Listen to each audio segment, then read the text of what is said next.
Gopi bail మీద ఉన్నా గోపి మీద ఉన్న కేసులన్నీ కొట్టేసినా వాడి మీద నాకున్న పగ మాత్రం ఎప్పటికీ మర్చిపోను.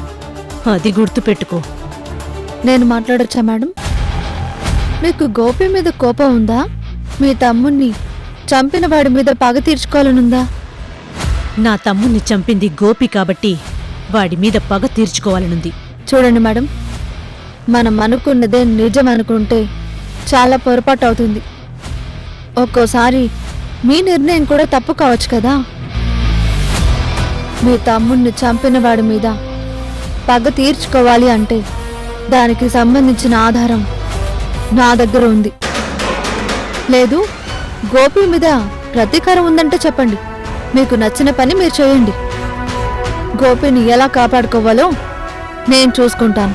ఏంటి తారా, తెలివిగా గోపిని తప్పించడానికి ఇలా మాట్లాడుతున్నావా? ఇందులో ఉంది మేడం. ఈ ఫైల్లో వేలి ముద్రలున్నాయి. అవి ఎవరివి అన్నది మీరు తెలుసుకోండి.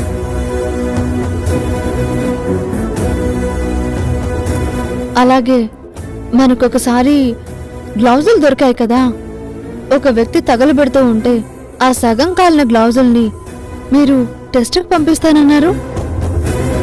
అందులో ఉన్న వేలి ముద్రలు, ఇప్పుడు నేను మీకు ఇచ్చిన ఫైల్ మీద ఉన్న వేలి ముద్రలు ఒకటో కాదో మీరే టెస్ట్ చేసుకోండి. ఖచ్చితంగా ఒకటే అవుతాయి. దానికి సంబంధించి నేను మీకు ఫోటో పంపించాను. ఆ ఫోటో చూడండి.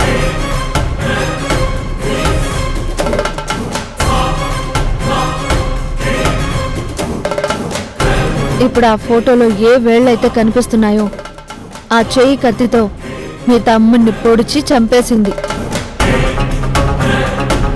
ఆ ఫైల్ మీద ఉన్నవి ఆ ఫింగర్ ప్రింట్స్ మీ దగ్గర ఉన్న ఫింగర్ ప్రింట్స్తో మ్యాచ్ అయితే ఆ వ్యక్తి ఎవరు అన్నది నేను రివీల్ చేస్తాను. తను గోపి మాత్రం కాదు. నువ్వు చెప్పింది నిజమే కదా? మీరు ఒకప్పుడు నా ఇంట్లో ఉన్నారు మేడం.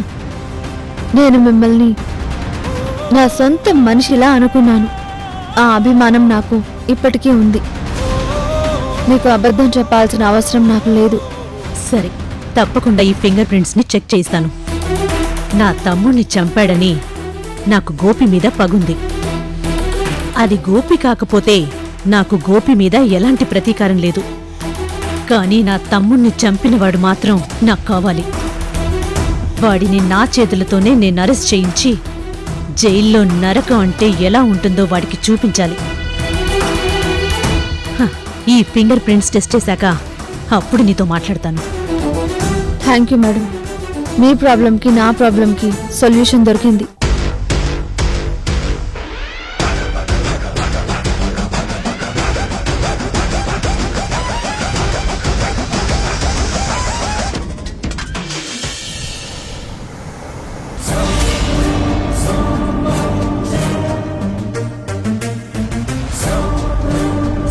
ఈ ఇల్లు ఎవరిది? నన్ను ఇక్కడికి ఎందుకు తీసుకొచ్చావు? ఇది నాదే. సిటీకి దూరంగా ఉంటుంది. ఇక్కడ ఎవరిని చంపేసినా ప్రపంచానికి అస్సలు తెలీదు. మనం హత్యలు చేసేంత పెద్ద క్రిమినల్ కాదులే. ముందు నన్ను ఇక్కడికి ఎందుకు పిలిపించావో అది చెప్పు. మనం ఇప్పుడు ఒక మాస్టర్ ప్లాన్ వేయాలి. ఎంతో తెలివిగా అది అమలు చేయాలి. లేదంటే మనం బుక్ అయిపోతామని నాకు భయంగా ఉంది. ముందు మ్యాటర్ చెప్పు, తర్వాత ఎలా చేయాలో నేను చెప్తాను. ప్రస్తుతం ఇప్పుడు సృజన తల్లి కాబోతుంది. ఈ శ్రీకర్ గోపిని పట్టుకుంటాడో లేదో తెలియడం లేదు. గోపిని చంపుతాడో లేదో అర్థం కావడం లేదు. పొరపాటున గోపి సృజన ఒకటైపోయారంటే మొత్తం మన ప్లాన్ అంతా తలకిందులైపోతుంది.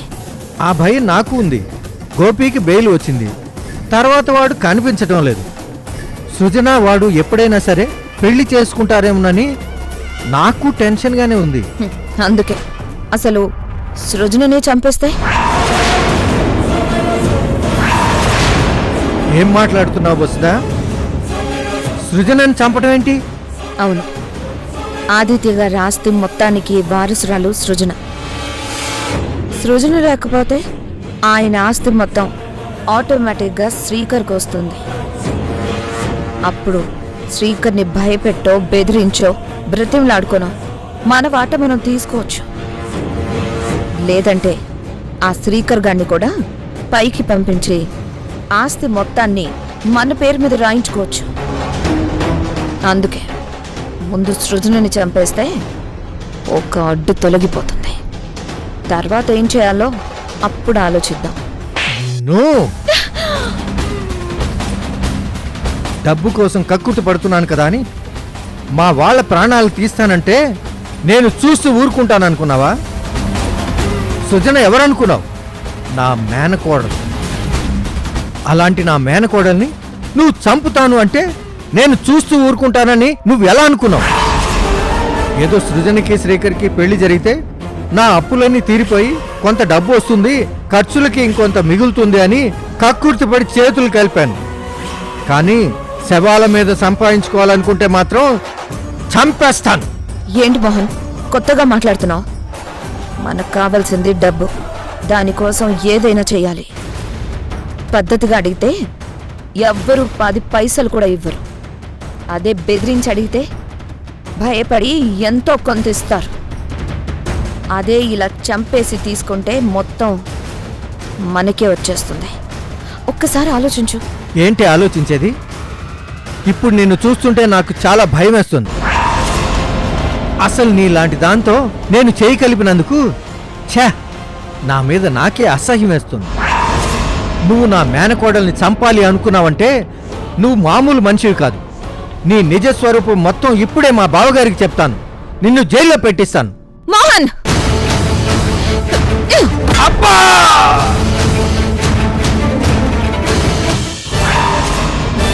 సే వసుదా, ఏం చేస్తున్నావే? వసే, నిన్నే ఏం చేస్తున్నావే? రే మోహన్, నీలాంటి వాడు నాతో చేయి కలిపితే నేను చేసే పనిలో ఎంతో కొంత సాయం ఉంటాడు. నాకొచ్చే దాంట్లో ఎంతో కొంత ముష్టి పడేయచ్చులే అని నేను నిన్ను నా వైపుకు తిప్పుకుంటే నువ్వేంట్రా ఇప్పుడు మేనకోడలు ప్రేమ అంటూ నా మీద ఎదురు తిరుగుతున్నావు? నాకు డబ్బు కావాలి. ఆ డబ్బు కోసం నేను నా సొంత బంధాన్నే తెంపేసుకున్నాను. అలాంటిది నీ మేనకోడల మీద నీ మీద నేనెందుకు కనికరం చూపిస్తాను? నీకో విషయం చెప్పనా? నీ చెల్లి అహల్యదేవిని నేనే తోసి చంపేశాను. కానీ పొరపాటున మేడ మీద నుంచి పడిపోయిందన్నట్టు నేనే సీన్ క్రియేట్ చేశాను. తారును చంపితే మీరు లక్షల ఇస్తారు, కానీ మిమ్మల్ని చంపేస్తే ఇంట్లో ఎలుకలున్నాయని ఎవరైనా పాముని తెచ్చుకుంటారా మేడం?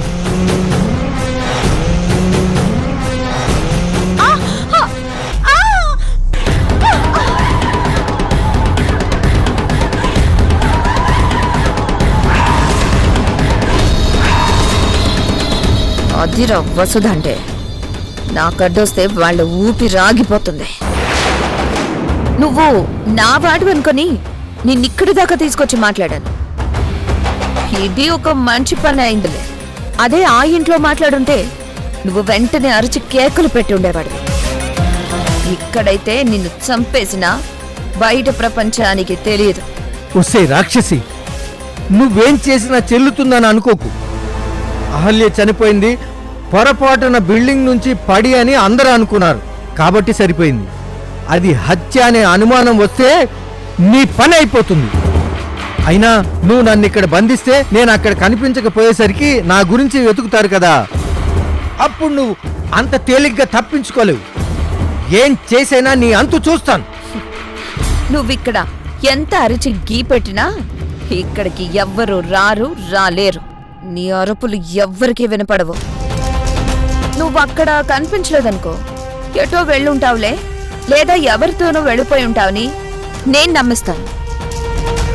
అక్కడ నీ మేనకోడలు ఊపిరి ఆపేశాక అప్పుడు నీ దగ్గరకొస్తాను. మర్యాదగా మారేవనుకో, నాతో చేయకలు. నీ కొంత చిల్లర పడేస్తాను. అప్పుడు కూడా ఇలాగే ఉన్నావనుకో, ఇక్కడే నీ ఊపిరి ఆపేసి నిన్ను ఇదే మట్టిలో కప్పెట్టేస్తాను. కనిపించకుండా పోయావని నేనే వెళ్ళి పోలీస్ కంప్లైంట్ ఇస్తాను. అంతకు మించి నువ్వు నన్నేమీ చేయలేవు. నీకు 2 రోజులు టైం ఇస్తున్నాను. బాగా ఆలోచించు. బతికి నాతో చేయి కలుపుతావా? ఓకే. లేదా నన్ను బుక్ చెయ్యాలని చూస్తే నువ్వే బలైపోతావు.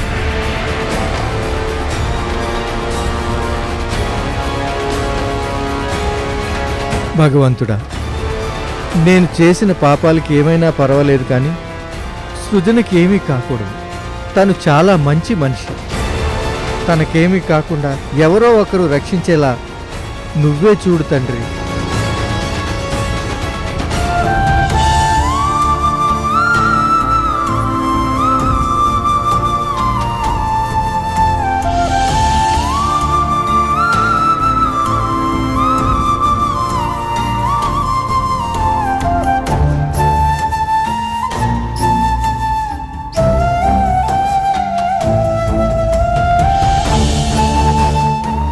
ప్రేమ అనే 2 అక్షరాలు ఎంత మధురంగా ఉంటాయో నిన్ను ప్రేమించాకే అర్థమైంది. గోపి, నిన్ను ప్రేమించినప్పుడు ఆ ప్రేమ ఎంతో మధురంగా ఉంది. కానీ ఆ ప్రేమను గెలిపించుకోవాలంటే ఎన్నో సమస్యలు ఎదుర్కోవాల్సి వస్తుంది. ఏది ఏమైనా సరే మన ప్రేమ అబద్ధం కాదు. మనం విడిపోవడం ఎప్పటికీ జరగదు. ఖచ్చితంగా మనిద్దరం ఒక్కటవుతాము అన్న నమ్మకం నాకుంది.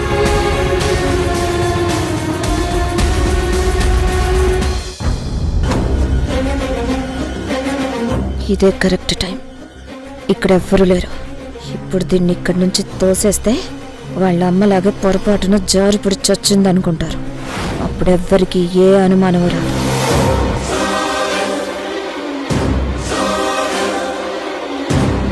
సృజన, నిన్నెలా చంపాలా అని అనుకున్నాను. ఇంత ఈజీగా నువ్వే అవకాశం ఇస్తావని నేను అస్సలు అనుకోలేదు.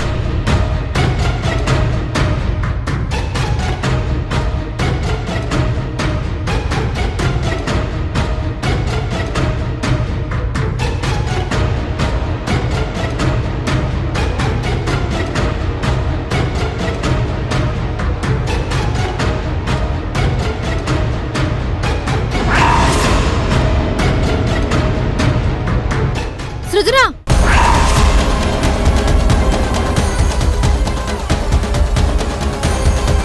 ఇద్దరు ఇక్కడే ఉన్నారా? నువ్వెప్పుడొచ్చావు? ఇప్పుడే వచ్చాను. అదేంటి సృజన, నువ్వు కూడా వసుదని చూసుకోలేదా? లేదు తారా, నువ్వు పిలిచినప్పుడు వెనక్కి తిరిగానా, తనిక్కడే ఉంది. వసుదా, నువ్వు ఇక్కడేం చేస్తున్నావు? అది తనకి పాలిద్దామని తీసుకొచ్చాను. అవునా? మరి పాలేవి?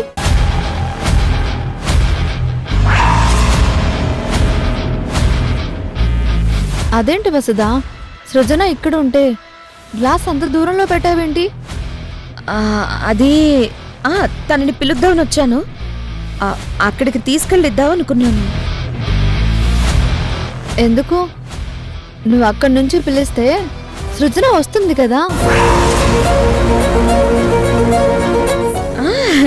అంటే సృజన ఒంటరిగా ఉంది కదా, ఏం ఆలోచిస్తుందో అని ఇలా దగ్గరికి వచ్చి పాలిద్దామని అనుకున్నాను. అంతలోపు నువ్వే వచ్చేసావు. సరే, మీరిద్దరూ మాట్లాడుకోండి. సృజన, నువ్వు పాలు తాగేసాయి. సరే.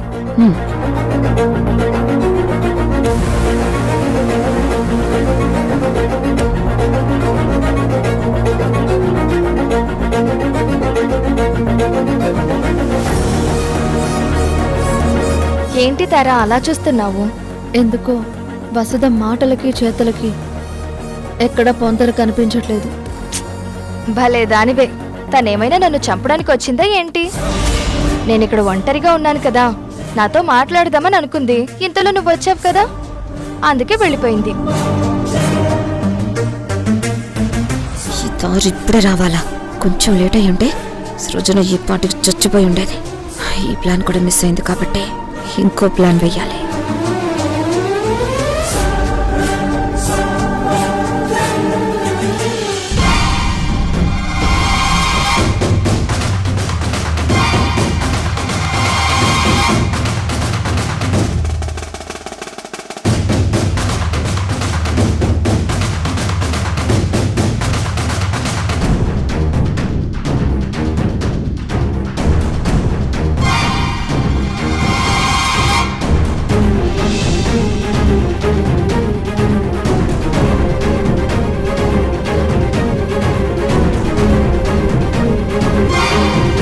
ఇది ఇక్కడ వేసినట్టు ఎవ్వరికి కనిపించదు.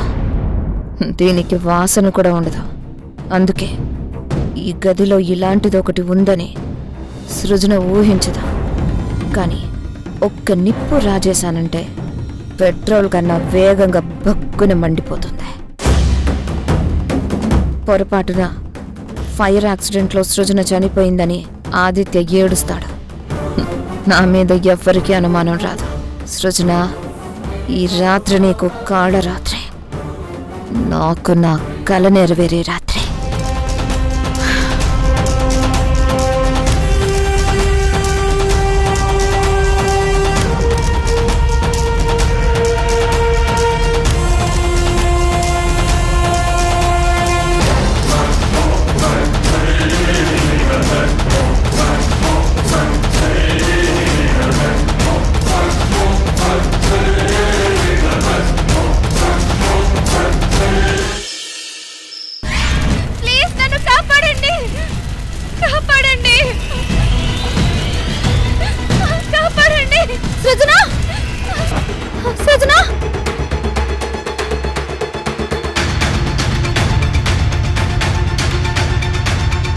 ఇదేంటి ఎలాంటి కళ్ళొచ్చింది? పొరపాటున సృజనకి ఏ ప్రమాదం జరగలేదు కదా? ఆ శ్రీకర్ గాడు పరమ దుర్మార్గుడు అని తెలిసింది. వాడు ఎప్పుడు ఎలా ప్రవర్తిస్తాడో తెలియట్లేదు. సృజన గోపి దగ్గర అవుతారు అన్న అనుమానం వస్తే సృజన ప్రాణం తీసేస్తాడు. వెంటనే సృజనకి ఫోన్ చేసి జాగ్రత్తగా ఉండమని చెప్పాలి.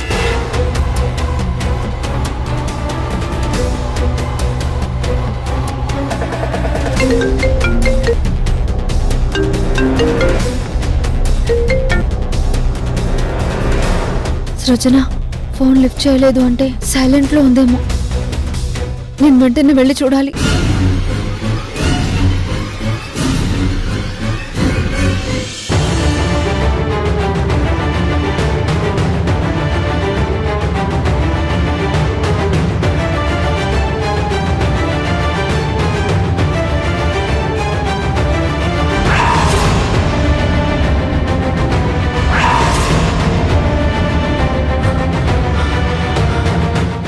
వస్తుందా?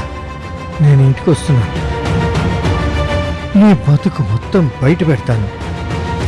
నా మేనకోడలు నేను కాపాడుకుంటాను. 2 రోజులుగా నన్ను బంధించావు. మొత్తానికి నేను తప్పించుకున్నాను. అక్కడ సృజనకి ఏమీ కాకూడదు. తనని ఎలాగైనా కాపాడుకోవాలి.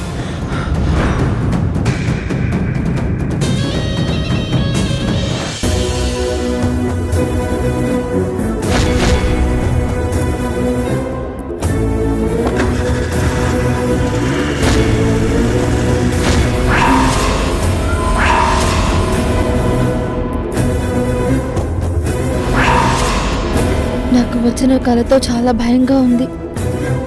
శ్రీకర్ నుంచి సృజనాని ఎలాగైనా కాపాడుకోవాలి.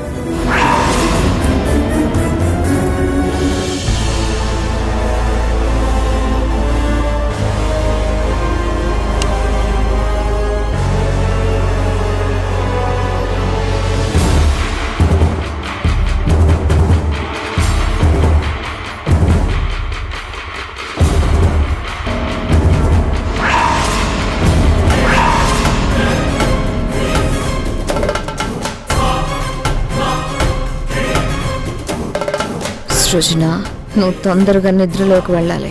తర్వాత నేను శాశ్వత నిద్రలోకి పంపిస్తాను. ఈ రాత్రితో నీ పని అయిపోతుంది. రేపొద్దున్న నీ బూడిద మాత్రమే మిగులుతుంది. ఎంత తొందరగా నిద్రపోతే నా పని అంత తొందరగా అయిపోతుంది.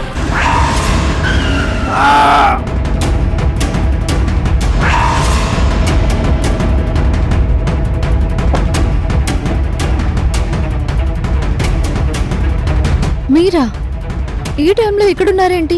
అమ్మా తారా, నేను చాలా తప్పులు చేశానమ్మా. అవన్నీ నీకు తర్వాత చెప్తాను. ముందు సృజన కాపాడుకోవాలి. సృజన చాలా ప్రమాదంలో ఉందమ్మా. నువ్వు తప్ప సృజనని ఎవరు కాపాడలేరమ్మా.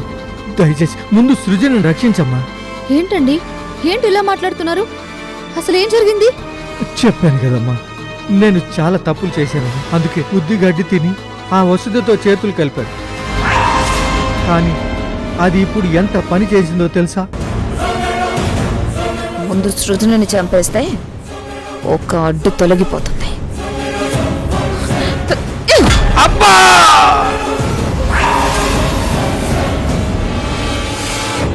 సే వసుదా, ఏం చేస్తున్నావు? ఏంటి వసుధ సృజనాన్ని చంపాలని చూస్తుందా? అవునమ్మా, నేను వసుదని వద్దన్నాను. దాని నిజస్వరూపం బయట పెడతానన్నానని నన్ను ఒక దగ్గర దాచింది. అయినా మొత్తానికి తప్పించుకొని వచ్చాను. మనం తొందరగా వెళ్ళాలమ్మా. సరే కారెక్కండి. ఆ.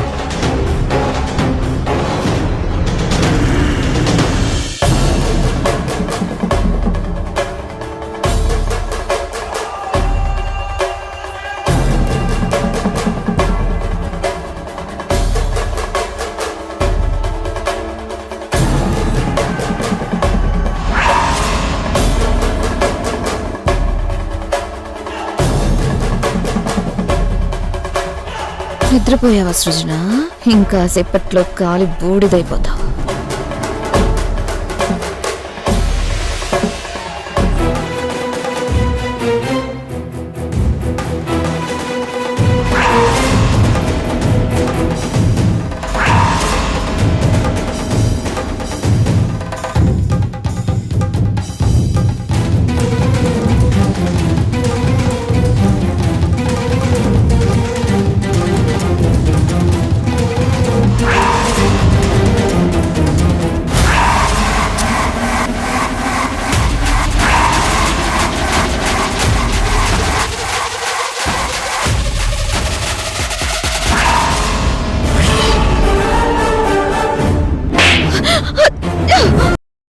నువ్వు మర్చిపోయావా?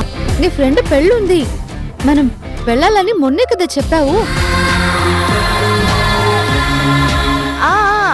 అవును, లావణ్య పెళ్లి కదా. నేను కూడా వస్తాను.